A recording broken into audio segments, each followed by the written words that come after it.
Here I have Realme 9 Pro Plus, and today I'm going to show you how to change ringtone on this device. So to do this, firstly you have to open settings, then go to the sound and vibration section. So let me firstly disable do not disturb mode, so you can hear Realme ringtones. Okay, allow. So here you can select one of these system ringtones. As you can see, you have like lots of them here.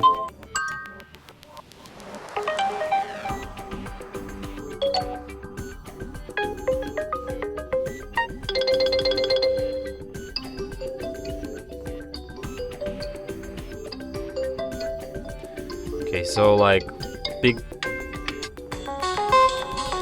the one that you like the most, but in case if you don't like any of these pre-installed ringtones, you can go to the on this device and set any custom ringtone which you want. Like you can download any song you like from the internet. If it's in MP3 format, then you can just set it as a ringtone and like use it as your ringtone. So yeah, and that's it. Thanks for watching. If you find this tutorial useful, don't forget to hit that like button and subscribe to our channel.